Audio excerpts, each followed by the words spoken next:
السلام علیکم ورحمۃ اللہ وبرکاتہ۔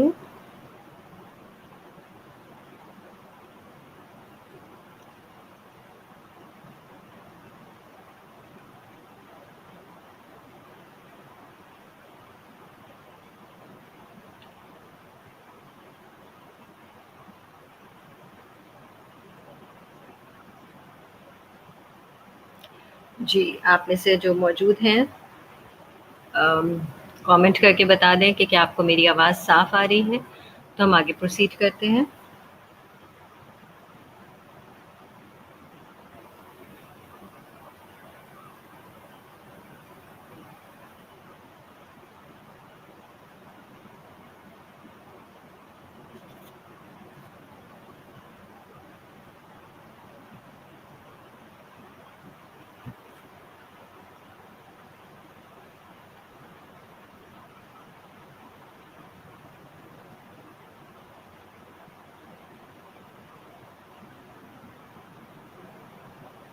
جی الحمدللہ۔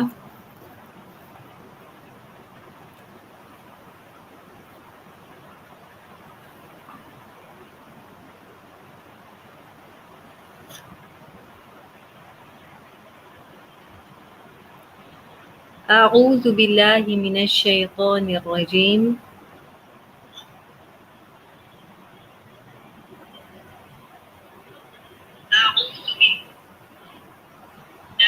بسم اللہ الرحمن الرحیم۔ رب اشرح لی صدری ویسر لی امری واحلل عقدۃ من لسانی یفقہوا قولی۔ رب زدنی علما، اللہم فقہنا فی الدین، اللہم ارنا الحق حقا وارزقنا اتباعہ وارنا الباطل باطلا وارزقنا اجتنابہ، آمین یا رب العالمین۔ الحمدللہ، اللہ تعالیٰ کا بہت احسان ہے کہ آج اللہ سبحانہ و تعالیٰ نے ایک بہت ہی بہترین کام کے لیے ہمیں چنا ہے اور اس کے لیے ہم اکٹھے ہوئے ہیں۔ اور مقصد آپ سب کو پتہ ہے کہ سورۃ البقرہ کو ہم ان چند سیٹنگز میں چاہیں گے کہ مختصر سا اس پہ سے ہم گزر جائیں، اس کے ترجمے پہ سے، اس کی تفسیر میں سے، اور اس حد تک سمجھنے کے قابل ہو جائیں کہ اللہ سبحانہ و تعالیٰ نے اس بہترین کلام کو جو ہم پارے اوپر اتارا ہے، ہم اس کے مقصد کو سمجھ سکیں۔ کسی بھی زبان کا سب سے بہترین جو طریقہ ہے وہ یہی ہے کہ ہم اس کے اسلوب کو سمجھتے ہیں، وہ چیز وہاں کیوں لکھی گئی ہے اس کو سمجھتے ہیں، ہے نا، کسی بھی لینگویج کو سیکھنے کے لیے۔ تو قرآن چونکہ عربی زبان میں ہے اور ہم اردو زبان کے جاننے والے ہیں زیادہ تر، تو ہم ظاہر عربی سے واقف نہیں ہیں۔ جب تک ہم قرآن کو ترجمے سے نہیں پڑھیں گے، اس کو نہیں سمجھیں گے، اس کو نہیں سیکھیں گے، تب تک ہم اس کی روح کو نہیں سمجھ سکتے، تب تک ہم یہ نہیں سمجھ سکتے کہ ہمارا خالق ہم سے کیا کہہ رہا ہے۔ تو اس سیریز کے کرنے کا مقصد صرف یہی ہے کہ اللہ سبحانہ تعالیٰ ہمیں ہمارے مقصد سے جوڑ دے اور ہم اس پہ فوکس ہو جائیں۔ مختصر سا وقت ہے، ظاہر ہے، تو ہم تھوڑا سا مختصر لے کے چلیں گے، لیکن انشاءاللہ تعالیٰ وقت کے ساتھ ساتھ ہماری کوشش ہوگی کہ مزید آپ کو ڈیٹیل میں بھی ان چیزوں سے روشناس کرایا جائے۔ قرآن سیکھنا اور سکھانا اللہ سبحانہ تعالیٰ کے نزدیک سب سے بہترین عمل ہے، اور اس کی دلیل ہمیں خود حضرت عثمان رضی اللہ عنہ کی روایت سے پتہ چلتی ہے کہ وہ روایت کرتے ہیں کہ نبی صلی اللہ علیہ وسلم نے فرمایا، تم میں سے بہتر وہ ہے جو قرآن سیکھے اور سکھائے۔ اسے بخاری نے روایت کیا ہے۔ تو قرآن مجید سیکھنے سے مراد یہ ہے کہ تمام علوم اس میں شامل ہو جاتے ہیں، یعنی کہ چاہے ہم اس کی قراءت کا علم سیکھیں، تجوید کے ساتھ قرآن پڑھنا سیکھیں، اس کا ترجمہ سیکھیں، اس کی تفسیر سیکھیں، یا ہم اس کے گرامر میں جا کے دیکھیں کہ اس کی گرامیٹیکلی کیا اسلوب ہیں، یا ہم ایک ایک جز کو لے کے اور تفصیلات سے دیکھیں اور اس پہ غور و فکر کریں۔ تو قرآن اور اس سے ریلیٹڈ ہر طرح کا علم جو ہے اللہ کے نزدیک سب سے زیادہ بہتر ہے۔ سب سے زیادہ بہتر ہے، ہر چیز سے بہتر ہے۔ اور اسی طرح سے حضرت ابو ہریرہ رضی اللہ عنہ کہتے ہیں کہ رسول اللہ صلی اللہ علیہ وسلم نے فرمایا، جو شخص علم دین سیکھنے کے لیے سفر کرے اللہ تعالیٰ اس کے لیے جنت کا راستہ آسان فرما دیتے ہیں۔ اسے مسلم نے روایت کیا ہے۔ تو ہم میں سے ہر ایک کی خواہش یہ ہے کہ اللہ سبحانہ تعالیٰ اسے جنت، اور جنت میں بھی جنت الفردوس عطا کرے، اور اس کے لیے ہم دعا بھی مانگتے ہیں اور ہم اپنے عمل بھی کرتے ہیں۔ اللہ سبحانہ تعالیٰ اس کے بدلے میں کہ انسان اپنے قدم دین کا علم حاصل کرنے کے لیے، قرآن کا علم حاصل کرنے کے لیے اٹھاتا ہے، اللہ تعالیٰ اس کے لیے جنت کا راستہ آسان فرما دیتے ہیں۔ اور یہاں جب ہم سورۃ البقرہ کو سیکھنے، سمجھنے اور اپنے عمل میں لانے کی کوشش کریں گے تو ہم یہ دیکھتے ہیں کہ صرف اگر ہم قرآن مجید کی 10 آیات بھی سیکھتے ہیں تو اس پہ بھی جو ہے وہ ہمیں خوشخبری ملتی ہے۔ حضرت ابو امامہ رضی اللہ عنہ سے روایت ہے کہ ایک آدمی نبی کرم صلی اللہ علیہ وسلم کی خدمت میں حاضر ہوا اور عرض کیا، یا رسول اللہ صلی اللہ علیہ وسلم، میں نے فلاں قبیلے سے سودا خریدا ہے اور اس میں مجھے اتنا زیادہ فائدہ ہوا ہے۔ آپ صلی اللہ علیہ وسلم نے ارشاد فرمایا، کیا میں تجھے اس سے زیادہ نفع بخش سودا نہ بتاؤں، یعنی اس سے زیادہ پروفیٹیبل بزنس نہ بتاؤں؟ آدمی نے عرض کیا، کیا ایسا سودا بھی ہے؟ آپ صلی اللہ علیہ وسلم نے ارشاد فرمایا، جو شخص قرآن مجید کی 10 آیات سیکھتا ہے وہ اس سے زیادہ نفع پاتا ہے، اس سے زیادہ اس کو پروفٹ ہوتا ہے۔ وہ آدمی گیا اور قرآن مجید کی 10 آیات سیکھی اور واپس آ کر نبی اکرم صلی اللہ علیہ وسلم کو آگاہ کیا۔ اسے طبرانی نے روایت کیا ہے۔ تو ہم دیکھتے ہیں نا کہ دنیا میں بھی ہم کیا کرتے ہیں کہ ایسے پروفٹ میں تو، ایسے بزنس میں تو ہاتھ ہی نہیں ڈالتے نا جہاں ہمیں پروفٹ ہی نہ ہو۔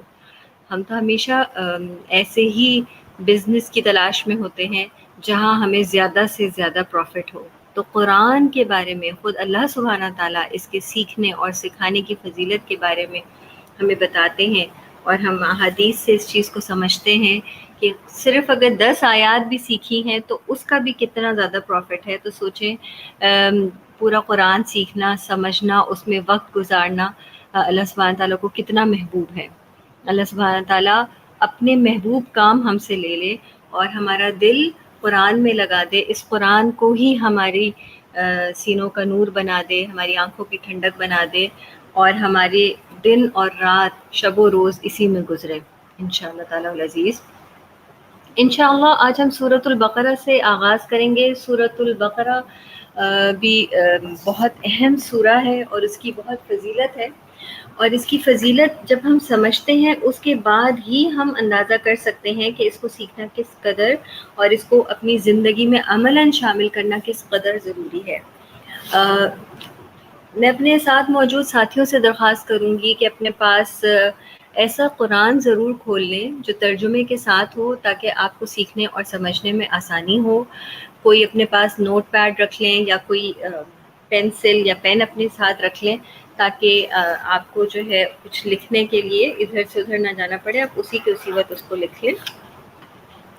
اور ساتھ ہی ساتھ اگر آپ کے ذہن میں کوئی سوال آتا ہے کہ کوئی بات سمجھ میں نہیں آتی یا کسی چیز کو آپ مزید تفصیل سے جاننا چاہتے ہیں، اس کو بھی اپنے پاس نوٹ کر لیں، تاکہ جب آپ سے سوال پوچھا جائے، کہ اگر آپ جس وقت آپ سے پوچھا جائے تو آپ کامنٹ سیکشن میں اپنا لکھ کے کہہ سکتے ہیں کہ آپ کو یہ بات سمجھ میں نہیں آئی، یا اس کی مزید وضاحت آپ چاہتے ہیں تو آپ کو انشاءاللہ اس کو ایکسپلین کر دیا جائے۔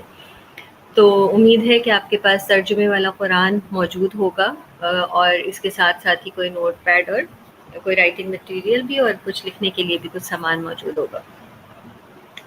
سورۃ البقرہ جو ہے وہ مدنی سورہ ہے، اور ہم دیکھتے ہیں کہ اس میں اللہ کے رسول صلی اللہ علیہ وآلہ وسلم فرماتے ہیں، سورۃ البقرہ پڑھا کرو کیونکہ اس کا پڑھنا باعث برکت، اسے چھوڑنا باعث حسرت، اور اس کے پڑھنے والے پر جادوگر قابو نہیں پا سکتے۔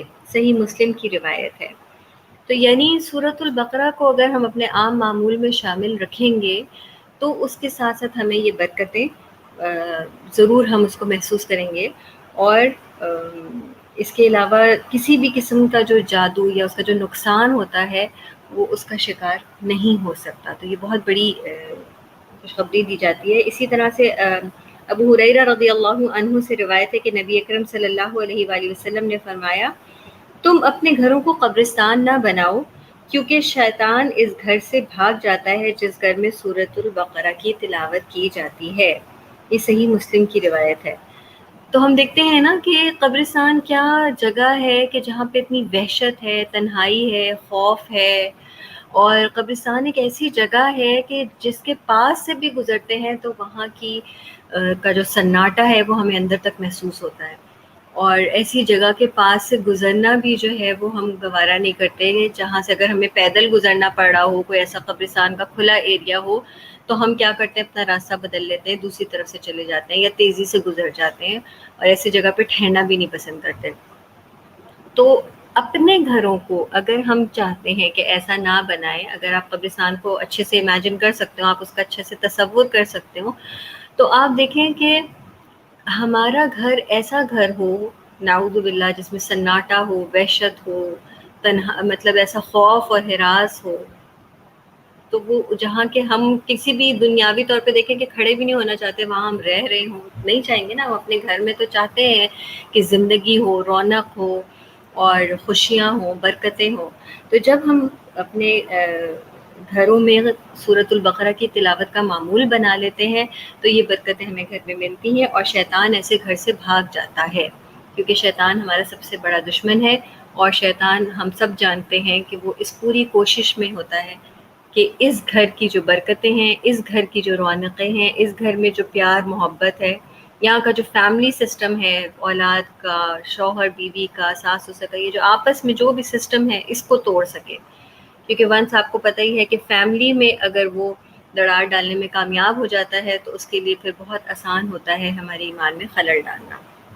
لہٰذا آج ہم اس چیز کی پوری کوشش کریں گے کہ سورۃ البقرہ کا کچھ نہ کچھ حصہ ہمیشہ اپنی زندگی میں شامل رکھیں اور اس کو پڑھتے رہیں، خود بھی پڑھیں، اپنے گھر والوں کو بھی اس کی ترغیب دیں انشاءاللہ تعالی العزیز. اس کے ساتھ ہی پھر اب ہم آغاز کرتے ہیں.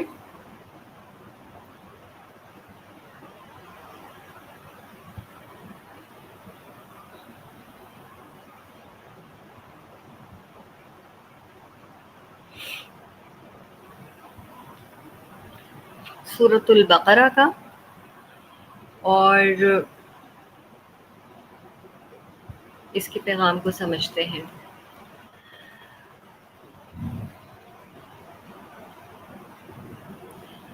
اعوذ باللہ من الشیطان الرجیم، بسم اللہ الرحمن الرحیم. الف لام میم ذلك الكتاب لا ريب فيه هدى للمتقين الذين يؤمنون بالغيب ويقيمون الصلاة ومما رزقناهم ينفقون والذين يؤمنون بما أنزل إليك وما أنزل من قبلك وبالآخرة هم يوقنون أولئك على هدى من ربهم وأولئك هم المفلحون. إن الذين كفروا سواء عليهم أأنذرتهم أم لم تنذرهم لا يؤمنون. ختم الله على قلوبهم وعلى سمعهم وعلى أبصارهم غشاوة وَلَهُمْ عَذَابٌ عَظِيمٌ. آئیے اس کے ترجمے کی طرف دیکھتے ہیں. سورہ کا آغاز جو ہے الف لام میم حروف مقطعات سے ہو رہا ہے. شروع کرتی ہوں اللہ کے نام سے جو بہت مہربان اور نہایت رحم فرمانے والا ہے. الف لام میم، الف لام میم. الف لام میم حروف مقطعات میں سے حروف ہیں، یعنی قرآن کی جو بعض صورتیں ہیں ان کے شروع میں، ان کے آغاز میں ایسے حروف آتے ہیں جن کا معنی اور مفہوم سوائے اللہ کی ذات کے کسی کو نہیں پتہ ہے. یہ غیب کے علموں میں سے ہے اور صرف اللہ سبحانہ تعالیٰ اس کا معنی جانتا ہے اور ہم میں سے کوئی اس کا معنی نہیں جانتا. لیکن ایسا نہیں ہے کہ ان حروف کو پڑھنے کا کوئی اجر نہیں ہے.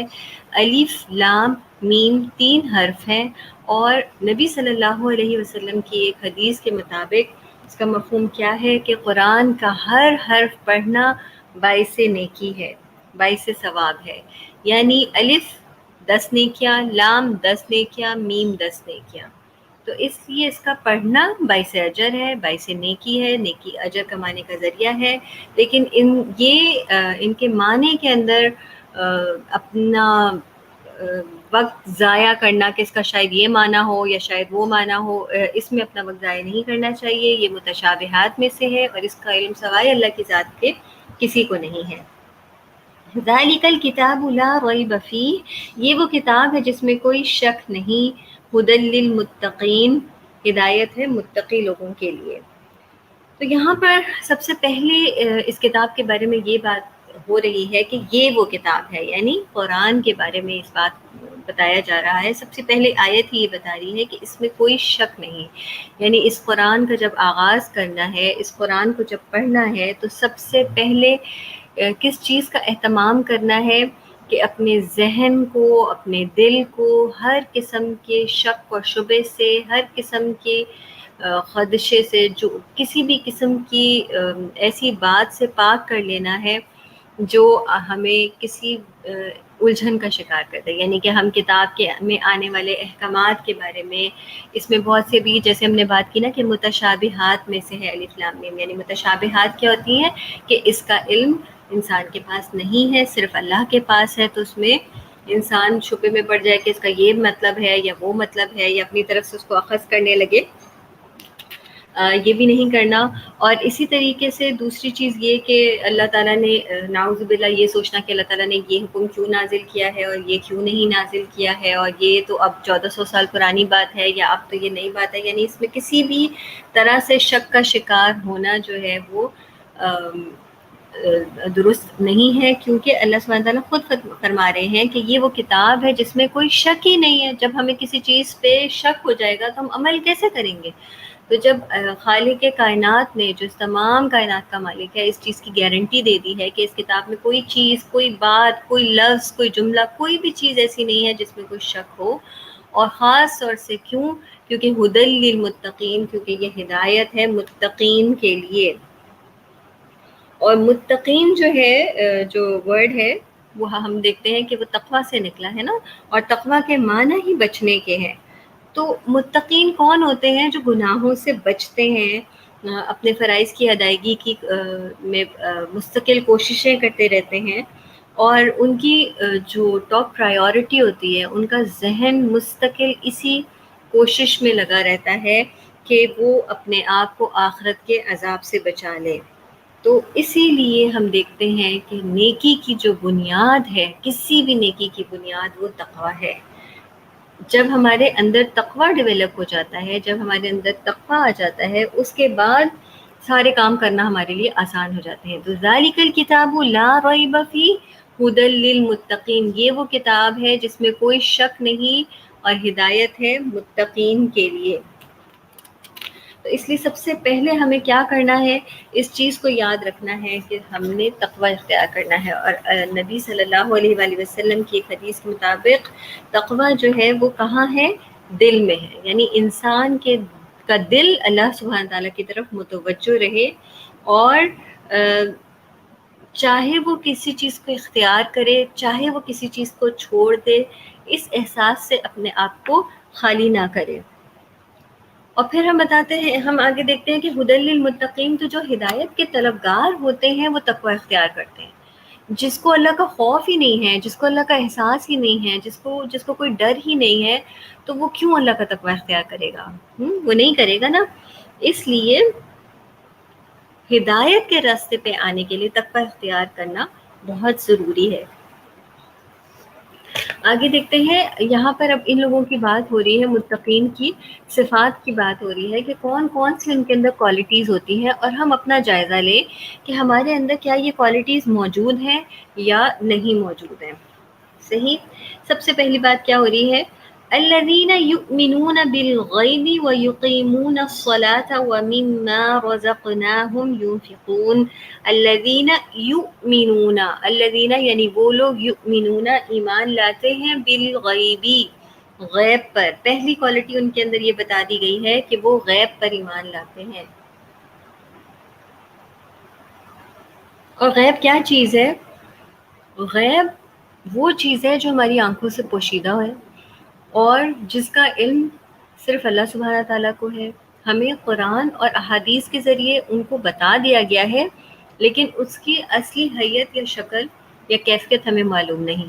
جیسے اللہ سبحانہ تعالیٰ کی ذات ہے، جیسے فرشتے ہیں، جیسے جنات ہیں، جیسے قبر میں ہونے والا عذاب ہے، جیسے جنت ہے، جیسے جہنم ہے. تو یہ سارے غیب کے علموں میں سے ہے، اور یہ غیب کے علوم میں سے ہے، اور ہمیں اس کا علم قرآن اور حدیث سے ضرور ہے. ہمارا یقین اس پہ پختہ ہے، لیکن ہم اس کو نہ دیکھ سکتے ہیں، نہ محسوس کر سکتے ہیں ہاتھ لگا کے، نہ ہی ہم اس کی کوئی شبیہ بنا سکتے ہیں، نہ کوئی تصور کر سکتے ہیں، نہ ہم اس کی کوئی تصویر بنا سکتے ہیں، نہ ہم اس کو کسی بھی طرح سے پورٹری نہیں کر سکتے.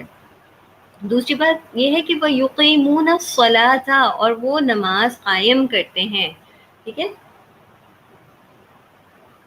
تو یہاں یہ بات نہیں کی گئی کہ وہ نماز پڑھتے ہیں، بلکہ وہ نماز قائم کرتے ہیں، یعنی نماز کی جتنی شرائط اور ضوابط ہیں وہ ان کے ساتھ نماز پڑھتے ہیں. اور اس میں اوقات نماز بھی آ جاتی ہے کہ نماز کے اوقات کا خیال رکھتے ہیں، اور ساتھ ساتھ اس کے میں یہ بات بھی آ جاتی ہے کہ نماز میں کو وقت پہ پڑھنا، درست طریقے سے پڑھنا، سنت کے مطابق پڑھنا، اپنے دل کو حاضر رکھنا، اور جو نماز میں پڑھنے والے اذکار ہیں اس کے ساتھ پڑھنا، یعنی یہ ساری چیزیں اس کے اندر آ جاتی ہیں.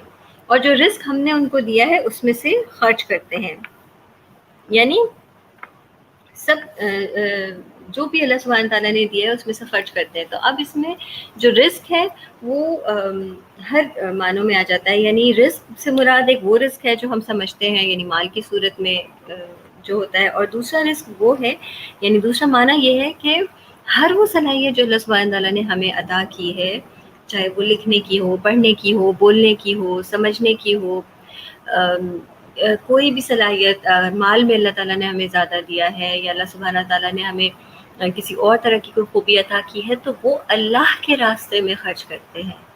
وہ اس کو وَمِمَّا رَزَقْنَاهُمْ يُنْفِقُونَ، وہ رزق جو اللہ نے ان کو دیا ہے وہ خرچ بھی کس کے لیے کرتے ہیں؟ اللہ کے راستے میں خرچ کرتے ہیں. اور بہترین مال وہ ہے جو انسان اپنے والدین اور اپنے اہل و عیال پہ خرچ کرتا ہے.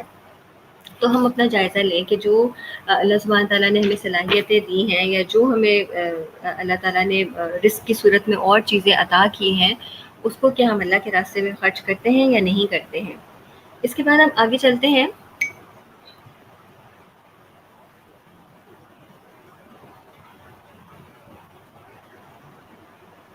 والذین یؤمنون بما انزل الیک وما انزل من قبلک وبالآخرۃ هم یوقنون. والذین، اور وہ لوگ، یؤمنون، وہ ایمان لاتے ہیں، ساتھ اس کے جو آپ کی طرف نازل کیا، آپ یعنی کہ نبی صلی اللہ علیہ وسلم کی طرف نازل کیا گیا، اور جو آپ سے پہلے نازل کیا گیا، اور وہ آخرت پر یقین رکھتے ہیں. یعنی نبی صلی اللہ علیہ وسلم پر کیا نازل ہوا؟ نبی صلی اللہ علیہ وسلم پر قرآن نازل کیا گیا، اور آپ سے پہلے کیا نازل کیا گیا؟ اور آپ صلی اللہ علیہ وسلم سے پہلے جو کتابیں نازل ہوئیں، جو صحیفے نازل ہوئے، وہ اس میں شامل ہیں. تو وہ لوگ جو متقین ہیں، جو ہدایت کے طلبگار ہیں، وہ پھر کس پر ایمان لاتے ہیں؟ نبی صلی اللہ علیہ وسلم پر نازل کردہ کتاب یعنی قرآن مجید پر، اور آپ صلی اللہ علیہ وسلم پر سے پہلے نازل ہونے والی کتابوں پر. اور پھر پانچویں کوالٹی ان کے اندر یہ ہے کہ وہ آخرت پر یقین رکھتے ہیں.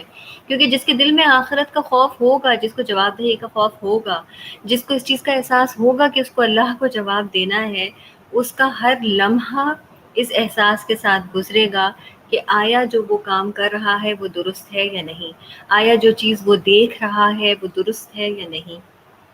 آیا وہ جس رویے سے دوسرے سے بات کر رہا ہے وہ صحیح، وہ مستقل اپنے آپ کو کٹہرے میں رکھے گا نا، وہ مستقل اپنے آپ کو احتساب کے لیے پیش کرے گا، کیونکہ اس کو اصل فکر آخرت کی ہے کہ جب اللہ کے سامنے کھڑا ہوں گا تو پھر میں کیا جواب دوں گا، تب کیا معاملہ پیش کروں گا۔ تو یہ متقین کی خوبی ہے، پانچویں خوبی ہے کہ وہ آخرت پر یقین رکھتے ہیں۔ یقین کا مطلب کیا ہوتا ہے؟ مصمم یقین، اس چیز کا پورا احساس ہونا کہ یہ واقع ہونے والا ہے، اس میں کوئی شک نہیں ہے۔ ٹھیک ہے، ہم اگلی آیات پر آ جاتے ہیں۔ ابھی تک آپ کے ذہن میں کوئی ایسا سوال تو نہیں ہے نا جو آپ پوچھنا چاہ رہے ہوں؟ اگر کوئی سوال آ رہا ہے تو آپ ضرور کامنٹ سیکشن میں لکھیں، اور ان شاء اللہ تعالیٰ آپ کو اس کے حساب سے پھر جواب دے دیا جائے گا۔ اللہ تعالیٰ کتنی خوبصورت بات فرما رہے ہیں، آیت نمبر 5 کی طرف متوجہ ہوئیے۔ اولئک علی ھدی من ربہم واولئک ھم المفلحون۔ یعنی جب قرآن کا ترجمہ سمجھ میں آتا ہے نا، سچ میں اتنا خوبصورت احساس ہوتا ہے، بالکل جیسے آپ کے دل پہ قرآن اترتا ہے، بالکل ایسی کیفیت ہوتی ہے کہ آپ ایک ایک بات سمجھ میں آ رہی ہوتی ہے۔ اور اللہ سبحانہ تعالیٰ کا جو یہ کہا جاتا ہے کہ کلام اللہ ہے، تو اس میں کوئی شک اور شبے کی بات ہی نہیں ہے کہ اللہ کا کلام سمجھ میں آنا بہترین بہترین ایکسپیرینس ہے۔ اور میں آپ سب سے درخواست کروں گی کہ اگر آپ ترجمے سے نہیں گزرے ہیں اب تک، اس کو نہیں سیکھا ہے، تو اس کو لازمی سیکھیں، اپنی زندگی میں کوئی حصہ، کوئی ٹائم، کوئی وقت ایسا مقرر کریں کہ اس کو آپ سیکھیں، کیونکہ اس سے بہترین تجربہ آپ کو اپنی زندگی میں کسی اور چیز کا نہیں ہوگا۔ اولئک علی ھدی، اللہ کہہ رہے ہیں، اللہ سبحانہ تعالیٰ فرما رہے ہیں یہی لوگ اپنے رب کی طرف سے ہدایت پر ہیں۔ یہی اولئک، بڑا ہی خوبصورت یہاں پہ اللہ سبحانہ تعالیٰ فرما رہے ہیں کہ جسے پوائنٹ آؤٹ کر کے کہتے ہیں نا، یہ دس ون، یہی تو ہیں جو ہدایت پر ہیں، جن کی ابھی اوپر اللہ تعالیٰ نے یہ کوالٹیز بتائی ہیں، یہی ہیں جو ہدایت پر ہیں۔ کہاں، کس کی طرف سے؟ اپنے رب کی طرف سے۔ یہی لوگ ہیں جو اپنے رب کی طرف سے ہدایت پر ہیں۔ اور رب کی طرف سے ہدایت پر کیوں ہے؟ کیونکہ انہوں نے اس کتاب میں کوئی شک نہیں کیا، کیونکہ وہ ہدایت کے طلبگار ہیں، انہوں نے اللہ تعالیٰ سے ہدایت مانگی ہے، ٹھیک ہے، اور پھر وہ ان کوالٹیز کو اختیار کیا ہے، تو اللہ کی طرف سے وہ ہدایت پر ہیں، اور یہی لوگ دراصل فلاح پانے والے ہیں۔ اللہ سبحانہ تعالیٰ نے ان کے بارے میں پریڈکشن کر دی، پہلے سے بتا دیا۔ اللہ کا علم وسیع ہے نا، کہ یہی وہ لوگ ہیں جو یہ کوالٹیز اپنائیں گے اور اپنی زندگی میں ان چیزوں کو داخل کریں گے، تو یہی تو لوگ ہیں جو کامیاب ہوں گے۔ یعنی اصل کامیابی یہی ہوگی کہ اس دن، جس روز قیامت، اس دن اور اس کے بعد ان کی ساری تکالیف دور کر دی جائیں گی، ساری پریشانیاں، ساری الجھنیں، ساری تھکان، سب کچھ مٹا دی جائے گی، سب ختم کر دی جائے گی، اور وہ سکون اور چین سے ہوں گے۔ اللہ سبحانہ تعالیٰ ہمیں ان میں شامل فرمائے۔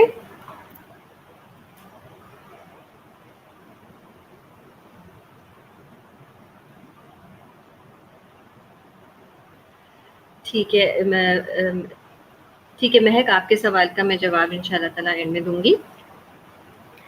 اچھا، تو اب ہم یہاں دیکھتے ہیں کہ یہ ٹوٹل 5 کوالٹیز ہیں۔ میں چاہوں گی کہ جو آپ اپنے نوٹس بنا رہے ہیں نا، تو ہر کسی کے نوٹس بنانے کا اپنا ایک طریقہ ہوتا ہے، اور ہر کسی کو نوٹس اپنے طریقے سے سمجھ میں آتے ہیں، لیکن ہم دیکھ رہے ہیں کہ یہاں پہ اسپیشلی قرآن کے شروع میں جو اللہ تعالیٰ نے آغاز کیا ہے، متقین کی صفات بنائی، تو آپ ابھی صرف 3 کالم بنا لیں، اور ایک کالم جو ہے نا اس کے اوپر متقین لکھ لیں، اور یہ متقین کے نیچے یہ 5 صفات لکھ لیں، یعنی غیب پر ایمان لانے والے، اور دوسری خوبی نماز قائم کرنے والے، تیسری خوبی جو ہے جو رزق اللہ نے دیا ہے اس کو خرچ کرنے والے، چوتھی خوبی یہ کہ قرآن اور پہلی کتابوں پر جو نبی صلی اللہ علیہ وسلم پہ قرآن نازل ہوا اور جو پہلی کتابیں ہیں ان پر ایمان لانے والے، اور 5ویں خوبی یہ ہے کہ آخرت پر یقین رکھنے والے۔ اور پھر نیچے جو ہے نا لکھ لیں آپ اس کو کہ اللہ کی طرف سے ہدایت پانے والے اور کامیاب ہونے والے۔ ٹھیک ہے، اب ہم آتے ہیں دوسرے کالم کی طرف، کہ اللہ تعالیٰ نے جو دوسرے گروہ کا ذکر کیا ہے ان کے بارے میں اللہ سبحانہ تعالیٰ کیا فرما رہے ہیں۔ اللہ تعالیٰ فرماتے ہیں ان الذین کفروا سواء علیہم اانذرتہم ام لم تنذرہم لا یؤمنون.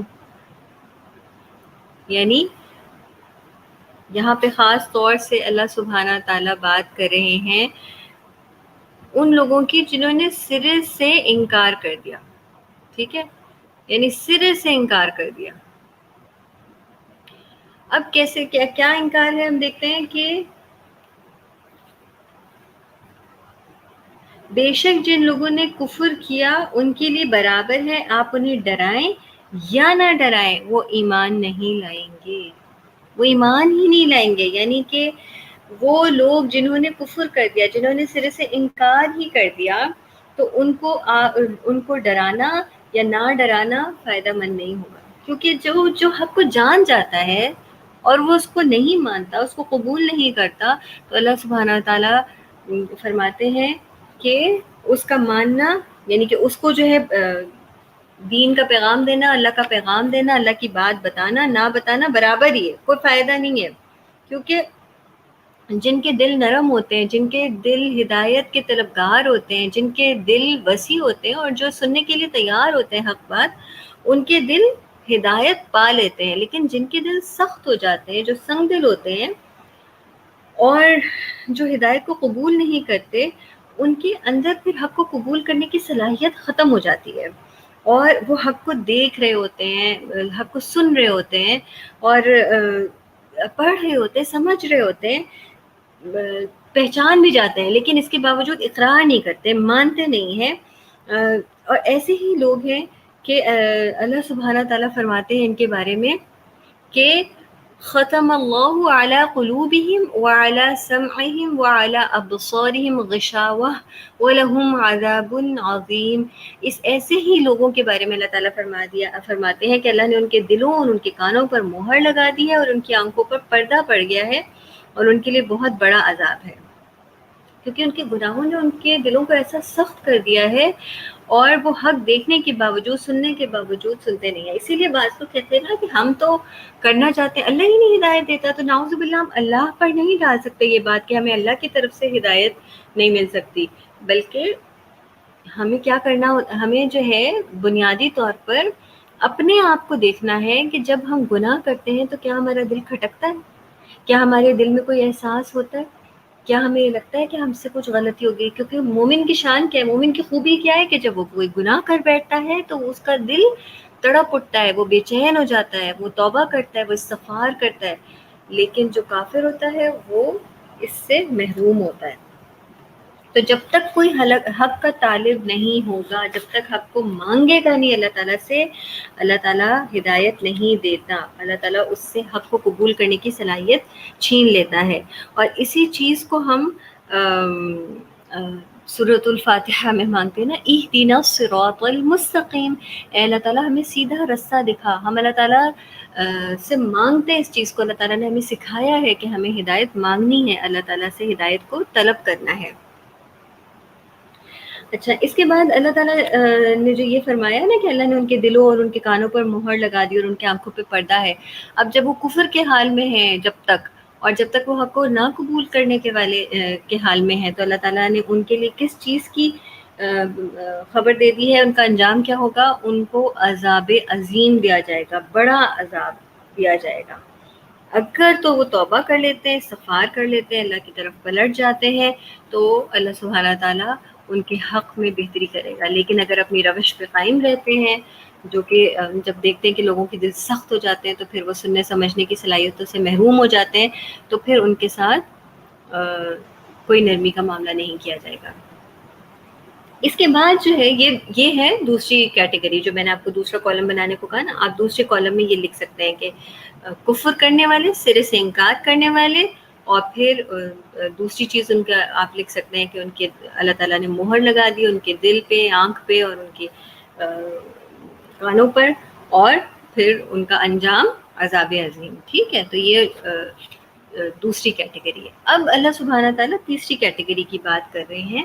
یہاں سے جب اگلی آیات شروع ہو رہی ہے, آیت نمبر 8 سے, اور اس میں اللہ سبحانہ تعالیٰ فرماتے ہیں وَمِنَ النَّاسِ مَن يَقُولُ آمَنَّا بِاللَّهِ وَبِالْيَوْمِ الْآخِرِ وَمَا هُم بِمُؤْمِنِينَ، اور لوگوں میں سے کچھ ایسے بھی ہیں جو کہتے ہیں کہ ہم اللہ اور آخرت کے دن پر ایمان لائے، حالانکہ وہ مومن نہیں ہیں۔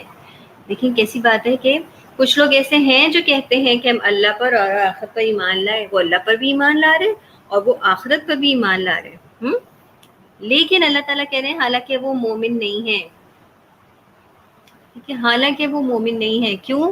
کیونکہ جن کے دل ایمان نہیں لاتے نا، جن کے دل ایمان نہیں لاتے، وہ چاہے زبان سے کہیں بھی کہ وہ مومن ہیں، وہ ایمان لاتے، وہ ایمان لانے والے نہیں ہیں۔ ایمان سے کیا مطلب ہوتا ہے؟ تصدیق کرنا، دل میں اقرار کرنا، زبان سے اظہار کرنا اور عمل کے ساتھ اس کو کر کے دکھانا، ٹھیک ہے، عمل کے ساتھ اس کو کر کے دکھانا، دل میں اقرار کرنا، زبان سے اظہار کرنا، عمل سے کر کے دکھانا، یہ ایمان کی نشانی ہے۔ اگر ہم اس چیز کا دعویٰ کرتے ہیں کہ ہم اللہ پر ایمان لاتے ہیں اور روز آخرت پر ایمان لاتے ہیں، تو ان 3 کوالٹیز کو ہمیں اپنانا ہوگا، اور وہ 3 کوالٹیز کیا ہیں؟ کہ ہم دل میں اقرار کریں، ٹھیک ہے، زبان سے اظہار کریں اور عمل سے تصدیق کریں، عمل سے اظہار کریں۔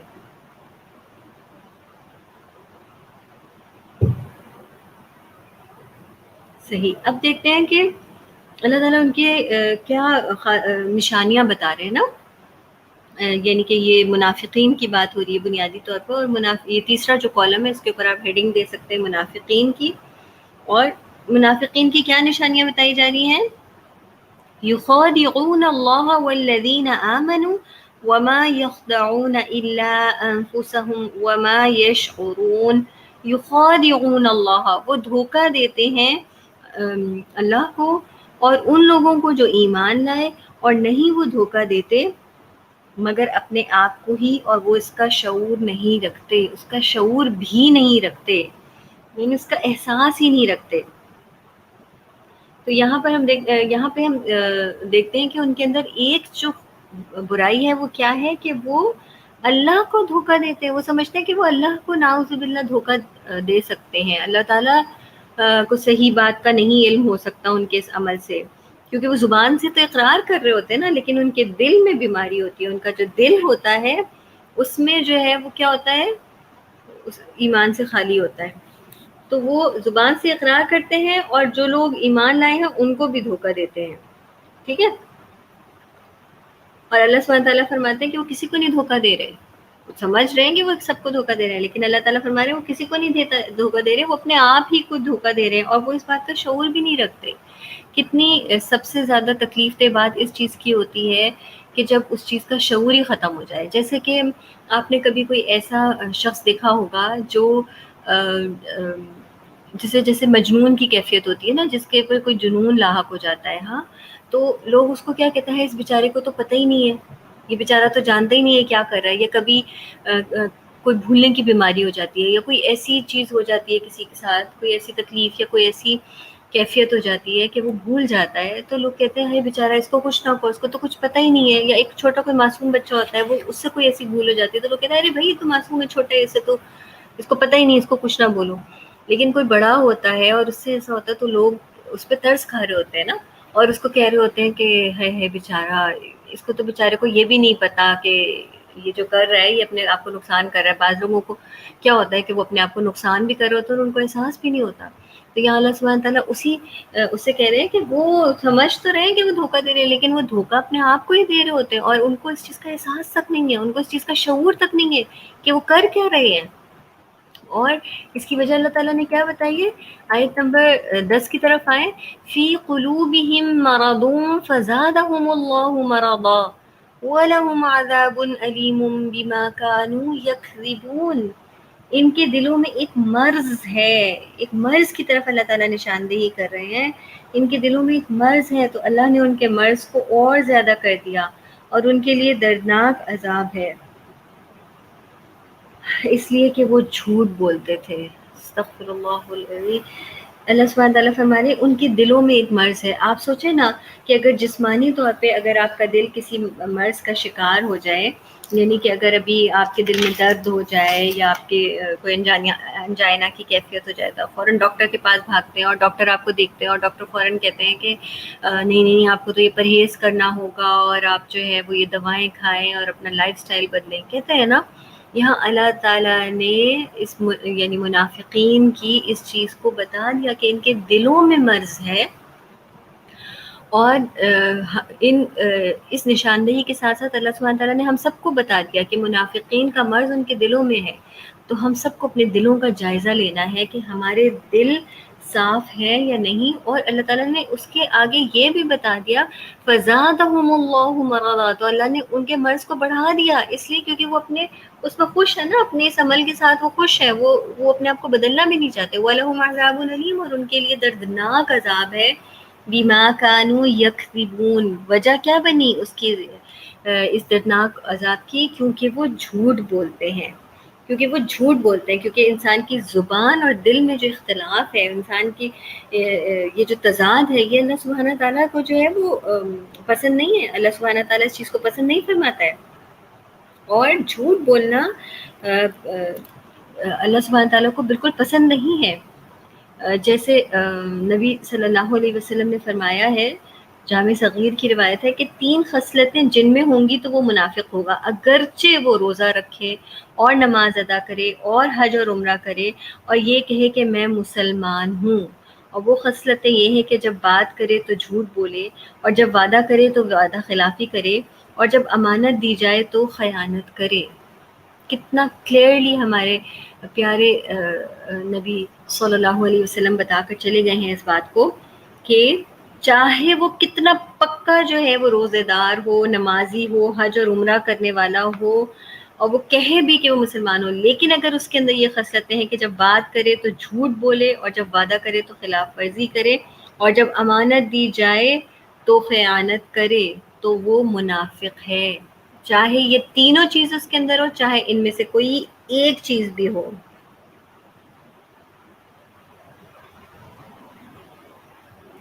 جی مہک، آپ کا سوال ہے کہ دلوں میں مرض کیا ہو سکتا ہے؟ بے چین رہنا.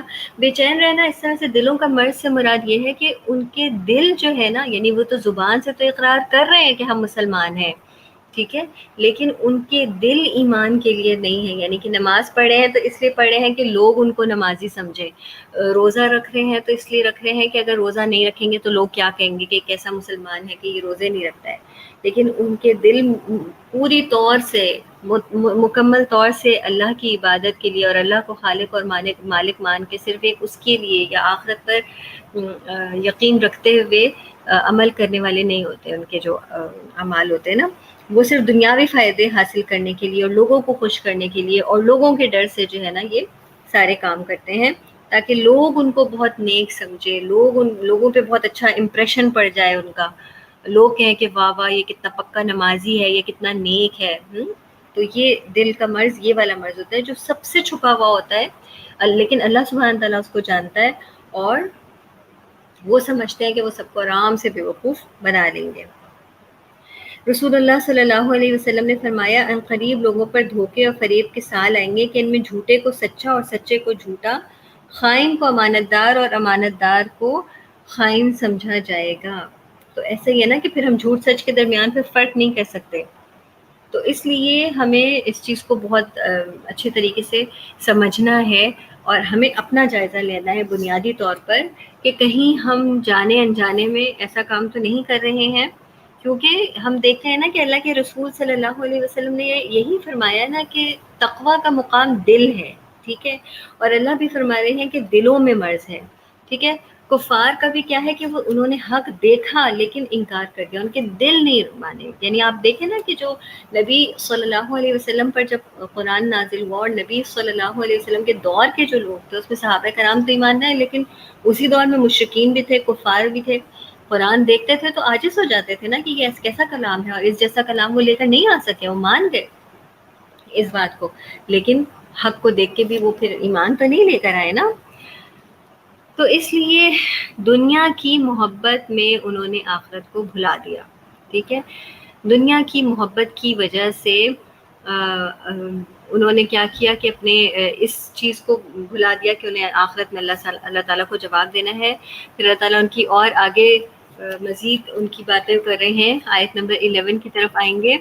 وَإِذَا قِيلَ لَهُمْ لَا تُفْسِدُوا فِي الْأَرْضِ قَالُوا إِنَّمَا نَحْنُ مُصْلِحُونَ.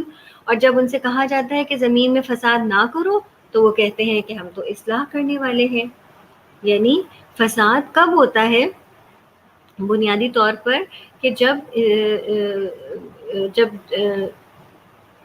انسان جو ہے وہ اللہ کی نافرمانی کرنے لگتا ہے، ہاں، اور زبردستی اپنا روب جھاڑنے کی کوشش کرتا ہے، خوف طاری کرتا ہے لوگوں پر، کسی کا حق چھیننے کی کوشش کرتا ہے. تو بنیادی طور پر تو گناہوں کو چھوڑنے کی بات ہو رہی ہے کہ جب اگر وہ اپنے گناہ نہیں چھوڑتے تو پھر کیا کرتے ہیں کہ آس پاس ان ایزینس کریٹ ہوتی ہے نا، بے چینی کریٹ ہوتی ہے. ٹھیک ہے، تو وہ کیا کرتے ہیں کہ وہ یہ کہتے ہیں کہ جب ان سے یہ کہا جاتا ہے کہ تم زمین میں فساد نہ کرو تو وہ وہ کہتے ہیں کہ ہم تو اصلاح کریں. یعنی اگر آپس میں باہم کوئی لوگ جھگڑ بھی رہے ہوں تو وہ کود پڑتے ہیں اور یا پھر زبردستی کہیں جا کے معاملات کو کرنے لگتے ہیں، اور جبکہ ان کو اس چیز کا حکم نہیں ہوتا ہے. ٹھیک ہے، اور اسی طریقے سے الا انہم هم المفسدون ولکن لا یشعرون.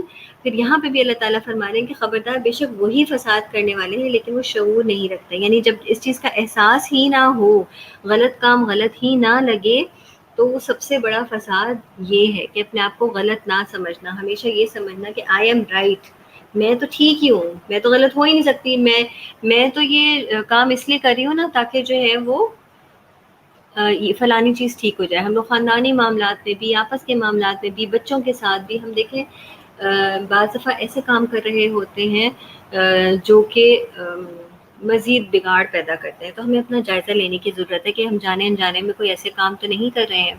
پھر آیت نمبر ہم 13 کی طرف آئیں.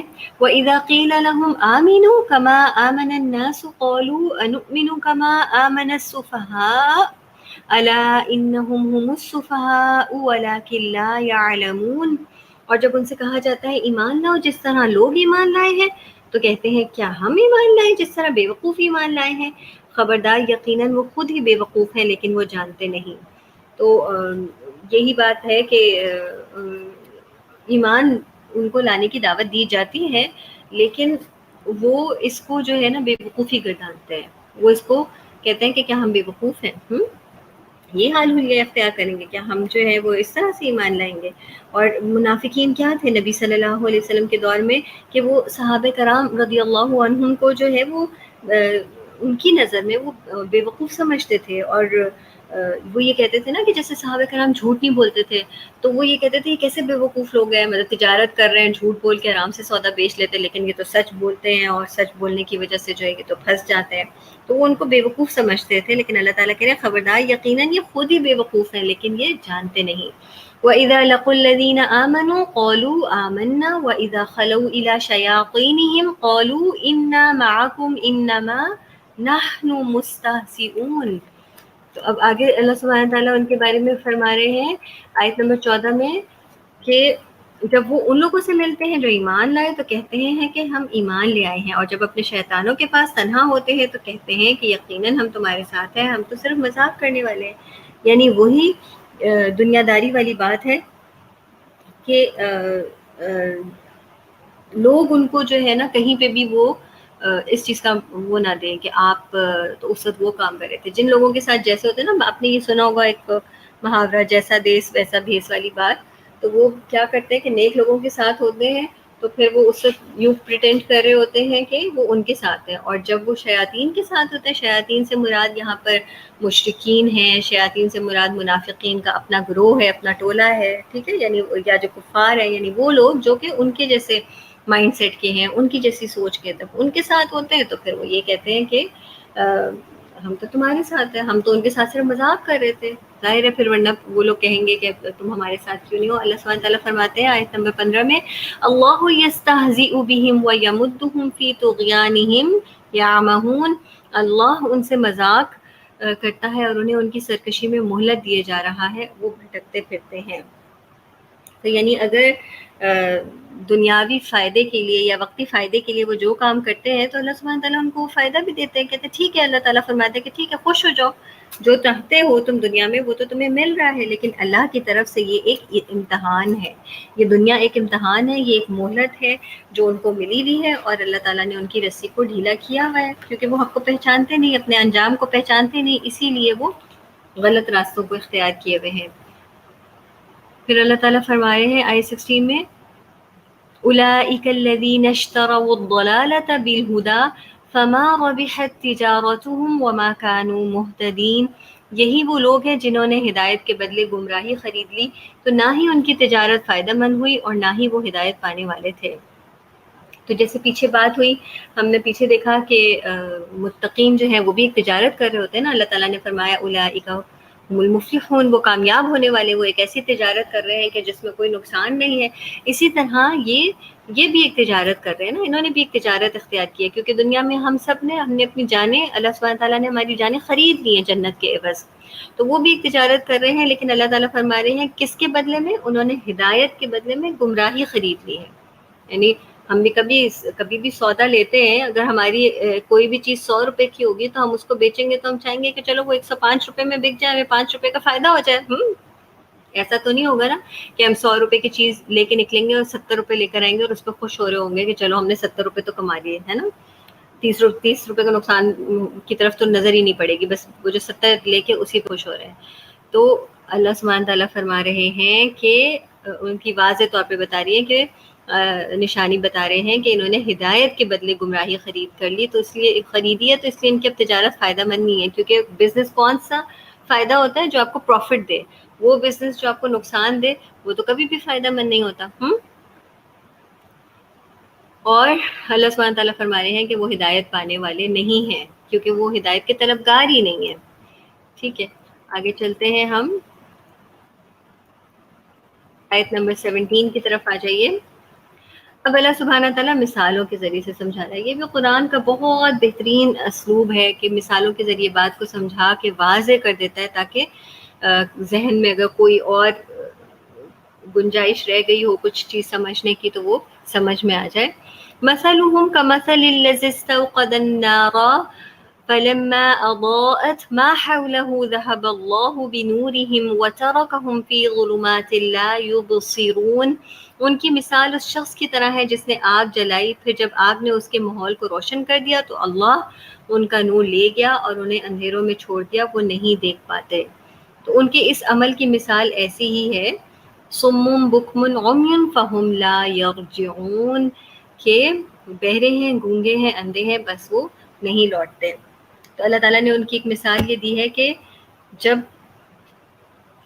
روشنی ہوتی ہے تو ہر چیز کی حقیقت سامنے آ جاتی ہے. تو وہ اسلام تو نہیں لائے تھے نا پہلے جو منافقین تھے. اب کیا ہوا کہ وہ مسلمان تو ہو گئے، تو ان کی مثال اس شخص کی طرح ہے جس نے آگ جلائی، پھر جب آگ نے اس کے ماحول کو روشن کر دیا تو اللہ ان کا نور لے گیا. کہ جب قرآن کا علم آ گیا، قرآن کا نور آ گیا، دین کا علم سامنے آ گیا اور اپنی اچھائیوں اور برائیاں دیکھنے کے قابل کر دیا قرآن نے، اپنی غلطیاں نظر آنے لگ گئی، تو منافقین جو ہے وہ کیا کرتے ہیں؟ نظریں چرا لیتے ہیں، اس کو حق کو اپناتے نہیں ہیں، حق کو فالو نہیں کرتے، حق کے مطابق اپنے آپ کو بدلتے نہیں ہیں، اور حق کو اپنی مرضی کے تابع کرنا چاہتے ہیں. تو ایسے لوگوں کو پھر نور سے، اس ہدایت سے، اس روشنی سے کوئی فائدہ نہیں ہوتا. وہ پلٹتے نہیں ہیں، وہ اپنی اصلاح نہیں کرتے، وہ اپنے آپ کو ٹھیک نہیں کرتے، اپنی غلطیوں کو چھوڑتے نہیں ہیں. تو وہ پھر بہرے ہیں، گونگے ہیں، اندھے ہیں، یعنی کہ پھر ان کو کوئی فائدہ ہی نہیں ہے نا. جیسے حق کی بات نہ سنتے ہیں، نہ بولتے ہیں، نہ دیکھتے ہیں. اور دوسری مثال اللہ تعالیٰ سمجھا رہے ہیں، او كصيب من السماء فيه ظلمات ورعد وبرق يجعلون أصابعهم في آذانهم من الصواعق حذر الموت واللہ محیط بالکافرین. یا ان کی مثال آسمان سے اترنے والی زوردار بارش کی طرح ہے جس میں اندھیرے ہیں اور گرج ہے اور چمک ہے. وہ کڑاکوں کے باعث موت کے ڈر سے اپنی انگلیاں اپنے کانوں میں ڈال لیتے ہیں اور اللہ کافروں کو گھیرنے والا ہے. یعنی کچھ لوگ ایسے ہوتے ہیں جو ہدایت کا نور اور علم آنے کے باوجود بھی نہیں بدلتے. وہ لوگ ہوتے ہیں جو اس دین کو قبول کرنے سے ڈرتے ہیں. اور کس سے ڈرتے ہیں؟ لوگوں سے دنیا کے فائدے کے لیے وہ ڈر جاتے ہیں کہ اگر ہم نے سچ بولنا شروع کر دیا تو ہماری جاب چلی جائے گی، یا ہمارا بزنس جو ہے وہ خراب ہو جائے گا، یا لوگ جو ہیں وہ مطلب لوگوں کے نزدیک جو ہمارا ایک مرتبہ مقام بنا ہوا ہے وہ خراب ہو جائے گا، امیج خراب ہو جائے گا. تو وہ دین سے صرف اتنے احکامات لیتے ہیں جس پہ آسانی سے چلا جا سکتا ہے، اور جہاں مشکلات آتی ہیں، جہاں ایسے احکامات آتے ہیں جن میں کوئی مشکل ہے، تو پیچھے پلٹ جاتے ہیں. تو اللہ سبحانہ تعالیٰ نے ان کو وقتی مہلت دی ہوئی ہے. اللہ تعالیٰ چاہے تو ان کی صلاحیتوں کو چھین لے ان سے، اور ان کو مکمل طور پر جو ہے وہ مفلوج کر دے، لیکن اللہ تعالیٰ ان کو موقع دے رہا ہے کہ شاید یہ پلٹ کر آ جائے، شاید ان کو پلٹ کر آ جائے اور کوئی ان کو احساس ہو جائے. يكاد البرق يخطف أبصارهم كلما أضاء لهم مشوا فيه وإذا أظلم عليهم قاموا ولو شاء الله لذهب بسمعهم وأبصارهم إن الله على كل شيء قدير. قریب ہے بجلی ان کی آنکھوں کی روشنی اچک لے جائے، جب بھی وہ ان کے لیے روشنی کرتی ہے تو وہ اس میں چل پڑتے ہیں، اور جب ان پر اندھیرا چھا جاتا ہے تو وہ کھڑے رہ جاتے ہیں. اور اگر اللہ چاہتا تو ان کی سماعت اور ان کی بصارت کو لے جاتا. بے شک اللہ ہر چیز پر خوب قدرت رکھنے والا ہے. یعنی ہم نے بھی یہی دیکھا کہ اللہ سبحانہ تعالیٰ کے لیے کوئی مشکل نہیں ہوتا کہ وہ ان کی ان تمام صلاحیتوں کو چھین لیتا اور ان کو کوئی مہلت بھی نہیں دیتا. لیکن اللہ تعالیٰ ان کو مہلت دے رہا ہے، ان کو ٹائم دے رہا ہے کہ ابھی بھی توبہ کا دروازہ کھلا ہے، ابھی بھی وہ معافی مانگ سکتے ہیں، ابھی بھی اللہ تعالیٰ کی طرف پلٹ کر جا سکتے ہیں، ابھی بھی وقت ہے، اپنی اصلاح کر لیں اور اپنے آپ کو سنبھال لیں، ورنہ وہ نقصان اٹھائیں گے. اور یہ نقصان ان کو کسی بھی قسم کا فائدہ نہیں دے گا. یہ وہ نقصان ہے جو مطلب آخرت کا نقصان ایسا نقصان ہے کہ پھر حسرت ہی حسرت ہے، پھر پلٹنے کا کوئی موقع نہیں ملے گا. آج ان شاء اللہ تعالیٰ ہم یہیں تک رکھتے ہیں، آیت نمبر 20 تک آج ہمارا ہوا ہے. ان شاء اللہ تعالیٰ اگلے ویک ہم پھر مزید آگے اس کو اور کنٹینیو کریں گے اور مزید دیکھیں گے. یہ جو آپ نے 3 کالم بنائے ہیں اس کو دیکھیے، اپنا جائزہ لینا ہے. ہم سب نے اپنا اپنا جائزہ لینا ہے. لیکن قرآن کا مقصد کیا ہوتا ہے؟ ریفلیکشن. اپنے آپ کو ہم دیکھیں کہ ہم کہاں کھڑے ہوئے ہیں. ہم نے یہ نہیں دیکھنا کہ جیسے ہم اپنے گھر والوں کے، میرا شوہر یہ کر رہا ہے یا نہیں، یا میرے جو ہے وہ بچے یہ کر رہے ہیں یا نہیں. ہم نے اپنے آپ کو دیکھنا ہے اس سلسلے میں کہ ہم کیا کر رہے ہیں. تو ان 3 اس کو دیکھیے، کالمز کو دیکھیے. سب سے پہلا جو کالم تھا وہ متقین کا تھا، اور اس کے بعد جو دوسرا کالم تھا وہ کافرین کا تھا، اور تیسرا کالم جو تھا وہ منافقین کا ہے. ان کی کوالٹیز بھی ساتھ ساتھ ہم نے پوری بتا دی. ان سب کو دیکھیے، اور اس کے بعد پھر اپنے آپ کو دیکھیے کہ میں کہاں کھڑی ہوئی ہوں. جو متقین کی جو کوالٹیز ہیں کیا وہ ساری کی ساری میرے اندر موجود ہے؟ اس کو ٹک لگاتی جائیے. جو ہے اس کو ٹک لگا دیں، جو نہیں ہے اس پہ کراس لگائیں بالکل ایمانداری کے ساتھ. جو آدھی ہیں اس پہ ہاف ٹک لگائیں. کفار کی دیکھیں الحمدللہ اس میں ہو سکتا ہے کہ کراس لگے ہمارا. اور پھر تیسری دیکھیں منافقین کی، دیکھیں کون سی ہیں چیزیں جو میرے اندر ہیں اس پہ ٹک لگائیں، اور جو نہیں ہے میرے اندر اس پہ کراس لگائیں. اور اب آنیسٹلی اپنا جائزہ لیں کہ کیا میں اس جگہ پہ تو نہیں کھڑی ہوئی ہوں، کیا میں منافقین کی کیٹیگری میں تو نہیں ہوں، کیونکہ ان کا انجام تو جہنم ہی ہے نا. تو کیونکہ اللہ تعالیٰ نے کہا نا کہ ان کو دردناک عذاب دیا جائے گا. تو انجام چونکہ آپ نے نیچے لکھا ہوا ہے تو آپ ان کی کوالٹیز دیکھ کے بتا سکتے ہیں کہ کہیں میں اس میں تو نہیں ہوں، اس میں تو نہیں، اس میں تو نہیں ہوں، یا اس میں سے کون سی چیز ہے جو میرے اندر ہے اور مجھے اس کو ہٹانا ہے. کیونکہ منافقین اپنی اصلاح کو تیار نہیں رہتے، لیکن مومنین متقین اپنی اصلاح کے لیے تیار رہتے ہیں. ٹھیک ہے. مہک نے سوال کیا تھا ایک، اس کا جواب دے دیتے ہیں کہ یہ کوئی ہم سے اگر بات کرنا چاہ رہا ہو پر ہم اسے منع کر دیں تو کیا اس کی وجہ سے اللہ تعالیٰ ہم سے ناراض ہو جائے گا؟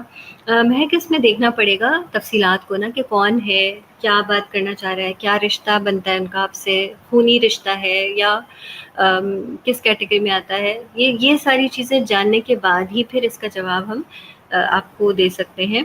تو کیونکہ ابھی سوال میں کچھ چیزیں ایسی ہیں جو واضح نہیں ہیں، مکمل نہیں ہیں، اس لیے اس کا مکمل طور پہ جواب نہیں دے سکتے. باقی اگر ابھی بھی کوئی چیز آپ لوگوں کو ایسی لگی ہو کہ مزید سمجھنے کی ضرورت ہے تو کامنٹس میں لکھ دیجیے گا. انشاءاللہ نیکسٹ سیشن میں ہماری پوری کوشش ہوگی کہ اس کو ڈسکس کر کے پھر آگے چلیں.